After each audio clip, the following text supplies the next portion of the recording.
तिरछी नजर में हर एक एपिसोड में हमारे साथ में वरिष्ठ पत्रकार और छत्तीसगढ़ वाच के संपादक राम अवतार तिवारी जी जुड़ते हैं। और चूंकि इन दिनों नक्सलवाद की कमर टूट चुकी है, बटालियन नंबर 1 के कई पदाधिकारी मारे जा चुके हैं। बसवा राजू जो महासचिव था माओवादी संगठन का, उसको भी मार गिराया गया है। और ऐसे में माना यह जा रहा है कि अब नक्सली पूरी तरह से बैकफुट पे है। आत्मसमर्पण भी बड़ी संख्या में हुई है, क्योंकि जो ट्रेनिंग देता था, जिसके पास में तकनीक थी, वही मारा गया। अब ऐसे में आप देखिए कि करेगुट्टा पहाड़ी, जहां पे चप्पे चप्पे पे आईईडी तैनात थी, साथ ही वहां पे पहुंचना जवानों के लिए दुष्कर था। और आईईडी को नेस्तनाबूद करते हुए जवान आगे पहुंचे, उस पहाड़ी को फतेह किया और नक्सलियों को पीछे हटना पड़ा। उसके बाद में अबुझमाड़ में एक बड़ा ऑपरेशन देखने को मिला। और देखिए, दोनों ही मौके पर मुख्यमंत्री विष्णुदेव साय जवानों का हौसला बढ़ाने कैंप में पहुंचे, वो तस्वीरें भी उभर के सामने आई। तो रामदा तिवारी जी, मुझे लगता है कि जो नक्सलवाद के खात्मे को लेकर जो डेडलाइन तय है, उस डेडलाइन के पहले ही अब सरकार दावे कर रही है कि नक्सलवाद का खात्मा हो जाएगा। निश्चित तौर पर जैसे अभियान डबल इंजन की सरकार के माध्यम से चल रही है, जिस रणनीति के साथ चल रही है, उससे माओवाद खात्मे के कगार पर है।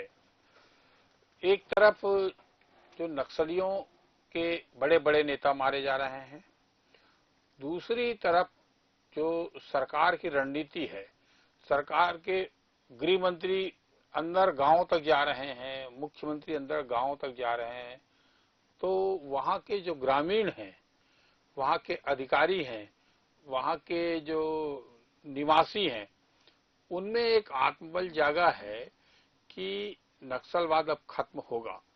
बड़ी बात यह है कि हम जो जिस तरह के नक्सलवाद को लेकर बस्तर में बातें पनप रही थी, सारी बातों को खत्म करने की तैयारी चल रही है। एक तरफ बंदूक बारूद है जिससे खत्म करने हैं, दूसरी तरफ वहां विकास की जरूरत है।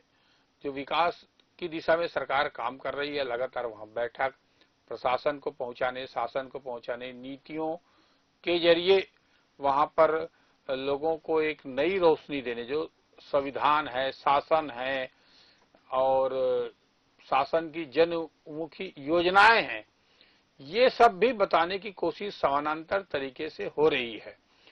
नहीं तो अगर हम अकेले बंदूक बारूद के जैसा वो चला रहे थे आतंक, वैसे ही हम भी अभियान चला के उसको खत्म नहीं कर सकते। उसके जो पीछे की मंशा है, जो पीछे की मंशा ये था कि वहां पर जो आदिवासी भोले भाले हैं उनके साथ अन्याय हो, उनको योजनाओं का लाभ ना मिले, तो ये पनपने का डर रहता है कि फिर से वो नक्सलवाद पनपे, क्योंकि वो असंतोष के कारण वहां पर लोगों के, पिछड़े लोगों के विकास नहीं होने के कारण ये बात आती है। तो इसको खत्म करने की दिशा में भी सरकार काम कर रही है, पहला। दूसरा, इसी दिशा में भी आज योजना आयोग की बैठक है, जिसमें प्रधानमंत्री, गृह मंत्री, वित्त मंत्री सारे लोग गए हैं। और ऐसी संभावना व्यक्त की जा रही है, जब इतनी बड़ी फतह हासिल कर रही, तो इस मुद्दे पर भी योजना आयोग में बैठक होकर कुछ बड़े फैसले बस्तर के लिए हो सकते हैं। तीसरी तरफ आप देखिए कि कांग्रेस के प्रदेश अध्यक्ष दीपक बैज फिर से पदयात्रा निकाल रहे हैं। ये उनकी शायद चौथी पदयात्रा होगी, क्योंकि बस्तर में ही 2 हो गया। पहले पदयात्रा दूसरे के इलाके में निकाले, अब दूसरे इलाके में निकाल रहे हैं। तो इस बार जो उन्होंने पदयात्रा का जो मुद्दा है, उसमें पहली बार विकास है। तो अभी तक हम देखते थे कि बस्तर में मुद्दा चुनावी मुद्दा हो या राजनीतिक मुद्दा हो या प्रशासनिक मुद्दा हो, केवल नक्सलवाद पर सीमित था। तो अब जो है, कांग्रेस ने भी मान लिया कि नक्सलवाद अब खत्म हो जाएगा, जैसा अभियान चल रहा है। और जो सरकार है, केंद्र सरकार, राज्य सरकार ने तो डेडलाइन दिया ही है। उस डेडलाइन के पहले ही नक्सलवाद को खत्म करने की प्लानिंग कर रही है और जोरदार तरीके से अभियान चल रहा है। तो ये सरकार चला रही, विपक्ष को ये भी लगने लगा है कि अब नक्सलवाद खत्म हो जाए, क्योंकि लोग भी उब गए, विकास उससे हो नहीं रहा है। और डबल इंजन की सरकार से जो अच्छी रणनीति होनी चाहिए, बड़ी आत्म इच्छा शक्ति होनी चाहिए। सबसे बड़ी बात जिस तरह की इच्छा शक्ति सरकार ने दिखाई है, ये इच्छा शक्ति शायद और भी सरकार रही, चाहे भाजपा की हो चाहे कांग्रेस की हो, उनमें शायद ये नहीं था, इसलिए ये खत्म नहीं हुआ। क्योंकि सरकार जो चाहे वो जब भी चाहे, चाहे ऑपरेशन ब्लू स्टार हो, पंजाब की मामला हो, चाहे नक्सलवाद का मामला हो, खत्म हो सकती, सरकार से बड़ा कोई नहीं है। तो ये सरकार दिखा भी रही है कि मजबूत सरकार है, मजबूत इच्छा शक्ति के साथ, अच्छी रणनीति के साथ नक्सलवाद को जो दंश है सदियों से जो लोगों सह रहे हैं, और बेगुनाह आदिवासी लगातार मारे जा रहे हैं, वो आदिवासी बेचारे बेगुनाह लोग ही मारे जाते हैं। और जो आंध्र प्रदेश से, उड़ीसा से, तेलंगाना से जो उनके नेता रहते हैं वो पैसा कमाते हैं, वो वहां लेवी वसूली करते हैं, वो ठेकेदारों से, तेंदुपत्ता व्यापारियों से, स्थानीय व्यापारियों से, हर तरीके की हर योजना जो केंद्र सरकार, राज्य सरकार जो योजना में पैसा पहुंचाती है, वो उसके टेंडर होते हैं, ठेका होते हैं। उन टेंडर ठेका लेने वाले को जब तक काम शुरू नहीं कर सकता, जब तक भीतर के भाई लोगों से चर्चा ना हो, मध्यस्थता ना हो, सब चीज तय नहीं होगा, वो काम नहीं कर सकता। अगर काम करने की कोशिश किया तो उसके तमाम औजारों को बंदूक बारूद के जरिए जला दिए जाते थे, भय उत्पन्न किया जाता था। तो ये इसलिए कोई जाना नहीं चाहता था। तो अब जो है नक्सलवाद की जो खात्मे की जिस तरह से अभियान चल रहे हैं, जिस तरह से आत्मसमर्पण चल रहा है, पुनर्वास नीति चल रही, खुद गृह मंत्री ने कल दावा किया प्रेस कॉन्फ्रेंस में कि हम मारे गए लोगों से दुगनी संख्या आत्मसमर्पित लोग हैं, पुनर्वास से केंद्रित लोग। दो सरकार का भी कहना है कि हम सीधे मारने में नहीं जा रहे हैं, मारने में तब जा रहे हैं जो बड़े बदमाशों को जा रहे हैं, जिनका उद्देश्य नक्सलवाद के नाम पर समानांतर सरकार चलाना है, समानांतर व्यवस्था को जीवित रखना है। उन आदिवासी जो लोग हैं जिनके हितों के बारे में नहीं सोचते, अपने हितों के स्वार्थ के कारण मूल उद्देश्य से भटके हुए लोगों को जो है उनको हम मारना चाहते हैं। तो ये, और उन्होंने नई परिभाषित भी किया है कि नक्सलवाद में जो 3 प्रकार के नक्सलवादी उनको मारेंगे। एक बंदूक बारूद वाले को मार रहे हैं, एक शहरी नक्सली जो चला रहे हैं साम्यवाद, मार्क्सवाद और कम्युनिस्ट के आड़ में जो उन नक्सलियों को समर्थन करते हैं, उनकी भी सूची बन रही। कहा है एक बड़ी बात वो है, इसलिए है कि शहर में कुछ लोग हैं जो उन दर्जियों के उपलब्ध कराते हैं, उनके कपड़ों के लिए कुछ रसद पहुंचाते हैं, शहर में बैठकर ऐसे लोगों को साहित्य अलग अलग तरीके से वितरित करते हैं। ऐसे लोगों को भी चिन्हित की जा रही है, ऐसे लोगों की सूची बनी हुई है, ऐसे लोगों पर कार्रवाई होगी। ये एक बड़ी बात जो है गृह मंत्री ने कही है। दूसरी बात, उन्होंने ग्रामीण नक्सलवाद भी कहा है, जो नक्सलियों को समर्थन करते हैं, नक्सलियों को रहने की पनाह देते हैं, उनके भीतर भीतर उनके प्रचार करते हैं या उनसे मिली भगत रहती है, उनको सूचना पहुंचाते हैं, ऐसे लोगों को भी सूची बनी है, ऐसे लोगों को भी मार गिराएंगे, ये दावा किया है। हम ये देख रहे हैं जो मारे गए हैं वो बड़े नक्सली जो मैदान में हैं, जो खुलकर लड़ाई लड़ रहे हैं, उनको मारने की जो घोषित हुई है, उनके मारने की सूची आई है, वो लोग संख्या दिख रही, उसके बावजूद भी दबे छिपे पर्दे के पीछे की जो नक्सलवाद की लड़ाई को रसद पहुंचा रहे हैं, विचारों के माध्यम से अलग अलग तरीके से, उनकी सूची बनी है, उनको नहीं छोड़ेंगे। यहां तक उन्होंने कहा है कि हैदराबाद में जो बैठे हैं, हैदराबाद से बैठकर जो नक्सलवाद को चला रहे हैं, उनको भी नहीं छोड़ेंगे, उनसे सुनेंगे नहीं, उनकी बातचीत नहीं करेंगे उनसे। तो ये एक तरह से जो एक सरकार के पास नक्सलवाद को लेकर एक बड़ी रणनीति समझ आती है इससे कि नक्सलवाद खत्म करने के लिए हर स्तर पर सरकार प्रतिबद्ध है, मैदानी स्तर पर है। मैदानी स्तर पर इसलिए है कि पहली बार फोर्स की वहां बहुत संख्या, भारी संख्या में पूरा फोर्स जंगलों में तैनात है, जो बरसात के पहले वहां घुसकर खाली कराए, अपना स्थान सुरक्षित कराए, नई चौकियां खोले, वो सब काम बड़े युद्ध स्तर पर हो रहा है और पहली बार जो है लोग जो समर्थन कर रहे हैं, जो गांव के लोग हैं वो समर्थन कर रहे हैं। और जिन जो पिछले हफ्ता जो बात आई वो ये बात थी कि नक्सली जो है उन जंगलों में अपने बंदूक बारूद बनाने की फैक्ट्री, कारखाना और न जाने क्या क्या सुविधाएं, पूरी राशन पानी, कई सालों की राशन पानी तक एकत्रित करके करे गुट्टा की पहाड़ी पे ये तमाम व्यवस्थाएं नक्सलियों की थी। वहां पर तो बंकर भी मिले कि जहां वो छिप सकते थे। उस पहाड़ी के चारों तरफ उन्होंने सुरक्षा घेरा भी बना रखा था और जवानों को पहुंचने में काफी भीषण गर्मी का भी सामना करना पड़ा। चप्पे चप्पे पे वहां पे आईडी बिछी पड़ी थी। एक डॉग जो उस आईडी के बारे में जानकारी दे रहा था वो शहीद हो गया, जिसने जवानों को काफी सेफली आगे पहुंचाने में काम किया। तो एक तरह से पहाड़ी के ऊपर बैठे हुए थे नक्सली, नीचे से फोर्स से लगातार आगे बढ़ रही थी और जब जवान करे गुट्टा पहाड़ी पर उन्होंने फतह हासिल की तो तिरंगा लहराते भी नजर आए। वो वीडियो भी सोशल मीडिया पे वायरल हुआ। मैं एक अहम पर आप पे आना चाहूंगा रामअवतार तिवारी जी। झीरम हादसे की 12वीं बरसी। झीरम हादसे के समय जो नक्सली नाच गा रहे थे, कांग्रेस नेताओं जो शहीद हुए थे, कांग्रेस नेताओं के बॉडी के पास में, आज देखिए दृश्य बदला हुआ है 12 साल बाद। वही नक्सली जो नाच रहे थे आज वो मारे गए, उनकी बॉडी के पास आज जवान नाचते नजर आए और कहीं ना कहीं 12 साल बाद की तस्वीर काफी कुछ बदलती नजर आई। ये आज का दिन इस विशेष है कि झीरम घाटी में जो लोग बलिदान हुए थे, जो कांग्रेस के प्रथम पंक्ति के नेता जी, उन नेताओं की आज बरसी है। तो उन्हें विनम्र श्रद्धांजलि, जो असली श्रद्धांजलि अब सरकार, भाजपा सरकार दे रही है।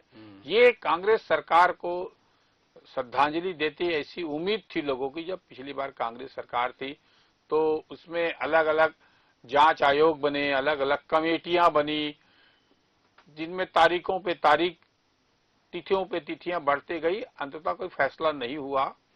परंतु आज जब नक्सलवाद चल रहा है, नक्सलवाद खत्म होने के कगार पर है, तो उसको जो अभियान सरकार चला रही है ये सच्ची उनके प्रति श्रद्धांजलि होगी।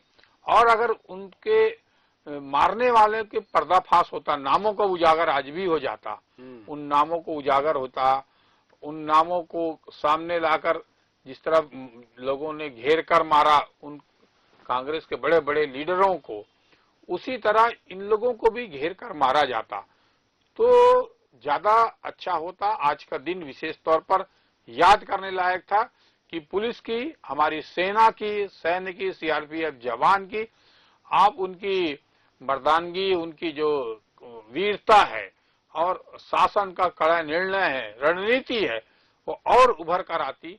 आज का दिन जो है उन शहीदों के को सच्ची श्रद्धांजलि उनके परिवारों को मिलती, क्योंकि उनके परिवार को आज भी न्याय नहीं मिल पाया। पॉलिटिकल लोग, जब बड़े बड़े लोग जो इतने बड़े पदों में थे, विद्याचरण शुक्ल, महेंद्र कर्मा, नंद कुमार पटेल समेत सारे, महेंद्र कर्मा, जो ऐसे नेता थे जो लोकतंत्र में, राजनीति में बड़ी भूमिका निभा रहे थे, जब उनको न्याय नहीं मिला तो बाकी लोगों को न्याय कैसे मिलेगा। इससे वो भय बनाए, नक्सलियों ने भय बनाया, नक्सलियों ने इसको भय बनाकर अपना साम्राज्य स्थापित की। इनको तो न्याय दिला देना था सरकार में, वो न्याय तक नहीं मिल पाया है। तो नक्सली जो है एक छत्तीसगढ़ के विकास में, संसाधनों से भरा छत्तीसगढ़, बेहद संपन्न छत्तीसगढ़ और खासकर बस्तर जो है में पर्यटन की अपार संभावना है, खनिज की अपार संभावना है, वनोपज की अपार संभावना है। और इतना बेहतरीन बस्तर को नक्सलवाद अपने अपराध में जकड़ कर रखे हुए थे, उससे मुक्ति हो रही है। उससे एक गुलामी भरा जीवन जो बस्तर वासी जी रहे थे, अब वो गुलामी से उनको आजादी मिल रही है। ये एक संदेश ये जा रहा है कि पहली बार बस्तर के लोगों को आजादी ही मिल जाएगी। वहां पर शिक्षा, स्वास्थ्य के बुनियादी अभाव के कारण जो आदिवासी बेचारे अभी तक एक अच्छा जीवन नहीं जी पाते, तमाम संसाधनों के बीच रहते हुए भी सरकार भर उनके लिए देने तैयार है। प्रकृति के गोद में बैठे हैं, परंतु वहां पर एक सब चीज साधन सुविधा नहीं पहुंचने के कारण, एक भय का वातावरण होने के कारण उनका विकास रुक गया था।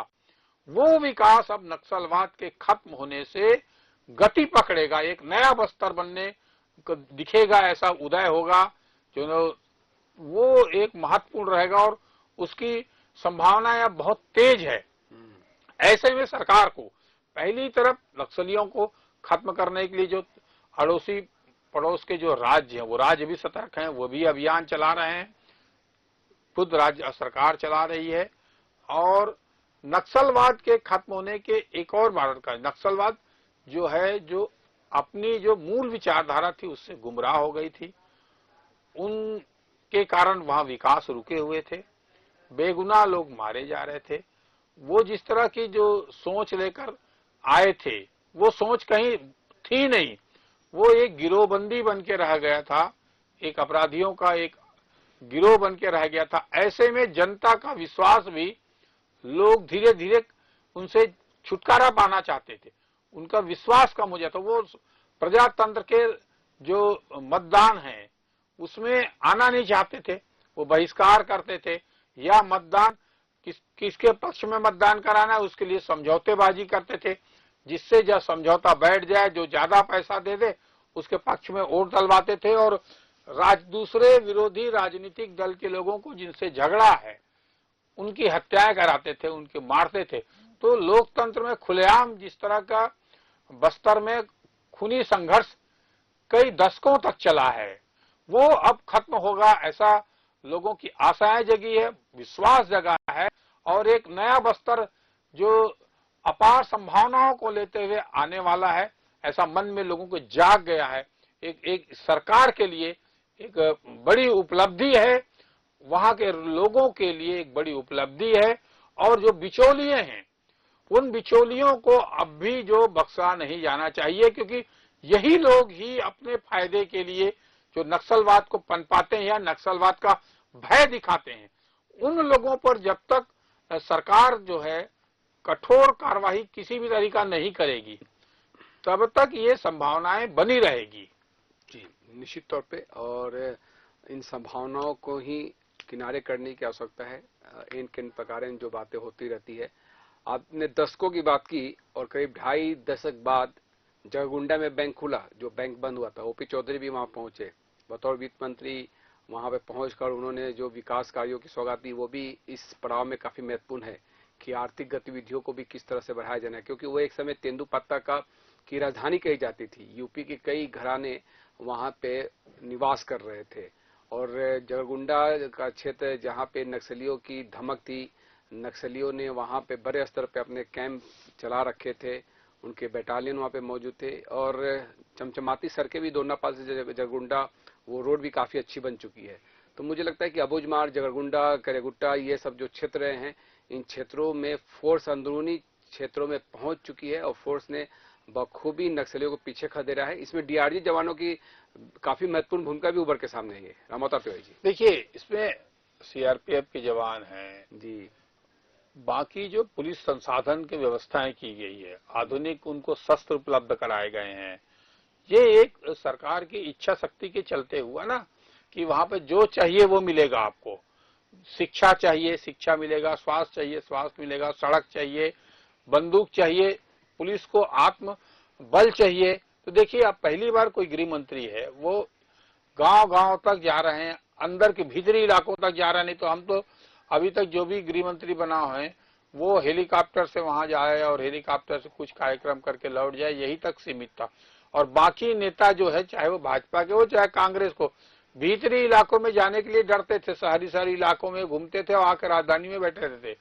तो ये जो भय का वातावरण बना था, ये जो घेराबंदी जो उन्होंने बना के रखी थी और उनका सूचना तंत्र मजबूत था, तो वो सूचना तंत्र को तोड़ना पड़ेगा। उनके जो जिस तरह के उनके जो मुद्दे हैं, वो मुद्दे जो धराशाही करना पड़ेगा। जिस तरह के मुद्दे उठाए उस मुद्दे पर सरकार को संवेदनशीलता के साथ योजना लाकर अच्छे अफसर तैनात करके वहां पर गति देनी पड़ेगी। नहीं तो वो फिर से जगह बनाने की कोशिश करेंगे।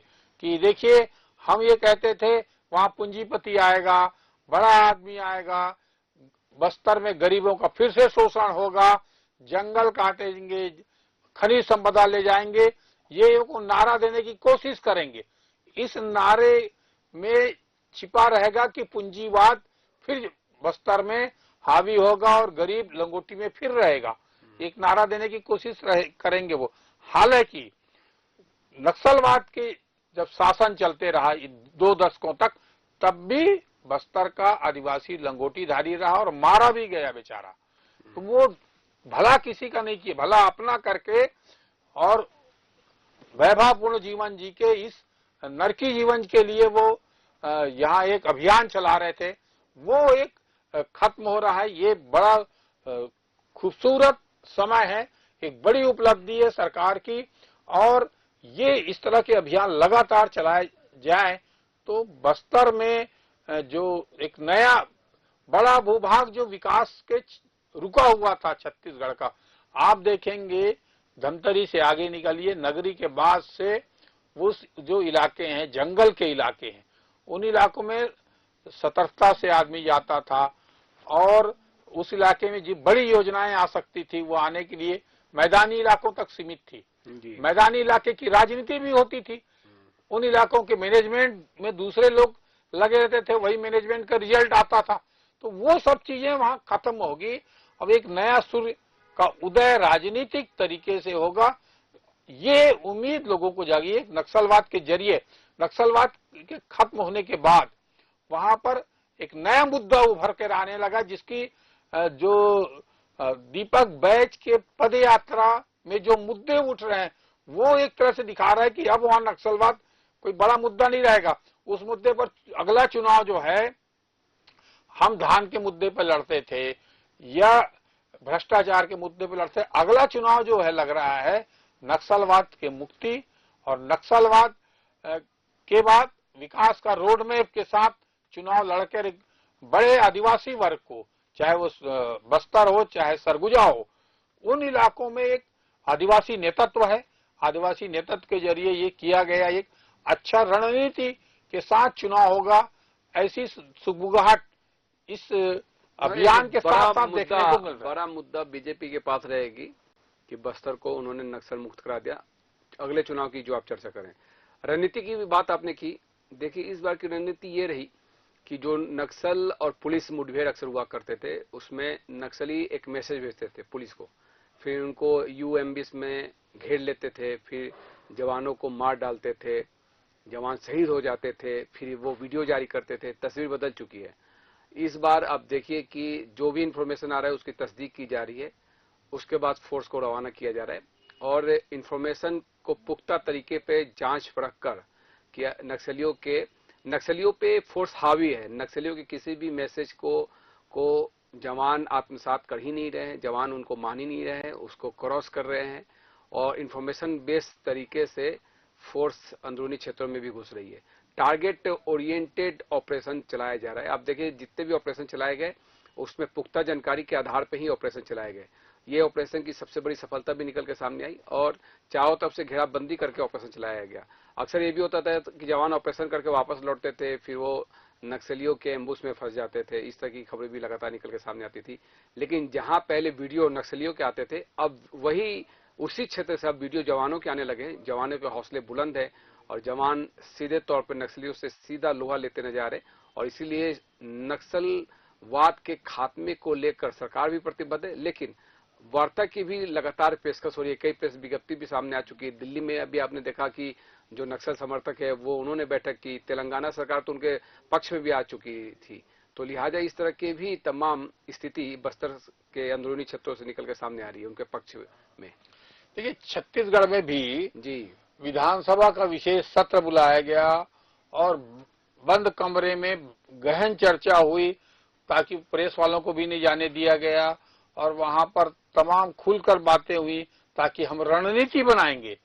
अब वो रणनीति में क्या बात रणनीति बनी, क्या बात सामने आई, मगर एक चिंतन हुआ था। मगर चिंतन के बाद जो मैदानी स्तर पर दृढ़ इच्छा शक्ति और संकल्प के साथ जिस बात को आपने कहा कि एक ठोस इंटेलिजेंस रिपोर्ट के साथ मैदान में उतरकर विरोधी की, आतंकवादियों की, नक्सलवाद की जो खत्म करने की जो रणनीति बना रही है वो काबिले तारीफ है। तो चर्चाओं पे चर्चा, राजनीति पे आरोप प्रत्यारोप, यही हम देखते जा रहे थे। और लगातार जो आम आदमी है, पुलिस वाले, वही मारे जा रहे थे। पहली बार ये हुआ है कि नक्सलियों के भारी संख्या में मारे जाने की, आत्मसमर्पित करने की खबरें आने लगी। एक सुखद खबरें, जिस खबर का हम लंबे समय से इंतजार करते थे, वो खबर आ रही है। और आप देखिए कि ये तो इनका पश्चिम बंगाल से, महाराष्ट्र से, उड़ीसा से पैर उखड़ चुके हैं। अब ये छत्तीसगढ़ के घने जंगलों में, जहां पर कोई नहीं पहुंच पाया, एक बड़ा अड्डा देश का ये बन चुका था। तो ऐसे समय में एक कड़ी चुनौतीपूर्ण निर्णय लेके केंद्र और राज्य सरकार ने जो खात्मे की जो कोशिश की है, ये एक अच्छा निर्णय है। एक छत्तीसगढ़ के लोगों के जीवन में परिवर्तन लाएगा। वो इसलिए भी परिवर्तन लाएगा कि वहां पर एक बड़े खनिज संसाधन है, जिससे बड़े रोजगार की संभावनाएं रहेंगी। पूरा नेटवर्क तैयार हो पाए। वहां विमान सेवा, रेल सेवा, अभी तक लोग सिर्फ बस्तर से गाड़ियों के भरोसे जा पाते थे, ट्रेन बड़ा मुश्किल से कुछ दूर तक चलती थी। अब जो है एक विकास का एक नया द्वार खुल जाएगा, जिसकी आहट दिखने लगी है।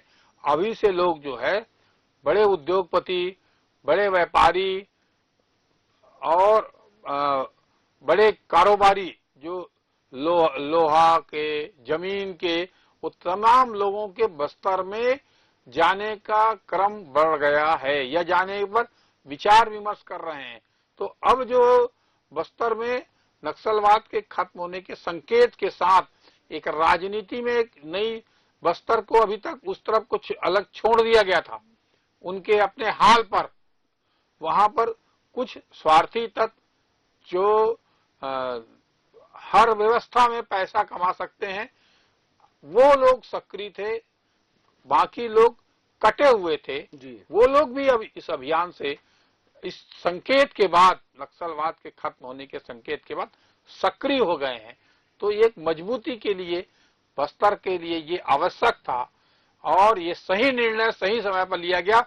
और ये बरसात के पहले, ये खत्म होने की जो बरसात, एक ही महीना बचा है और मानसून तो लगभग आने लगा है, तो तब भीतरी इलाकों में पहुंचना बहुत कठिन हो जाएगा। शायद इसके पहले वो अभियान को खत्म करने की बड़ी कोशिश चल रही है, ऐसा संकेत है। चलिए, तो 31 मार्च 2026 जो एक डेडलाइन है, वहां उस डेडलाइन तक पूरे देश से नक्सलवाद के खात्मे को लेकर लगातार ऑपरेशन चलाए जा रहे हैं। ऑपरेशन में सफलता भी मिल रही है, नक्सली आत्मसमर्पण भी कर रहे हैं, नक्सलवाद पुनर्वास नीति की तारीफ भी हो रही है, और लिहाजा तमाम पहलुओं पे आज तिरछी नजर में चर्चा भी हुई और रामअवतार तिवारी जी ने तमाम पहलुओं पे चर्चा की। इसके लिए मैं उनका बहुत बहुत धन्यवाद करना चाहूंगा। सादा न्यूज में इस कार्यक्रम में बस इतना ही। खबरों का सिलसिला जारी रहेगा। Back to studio.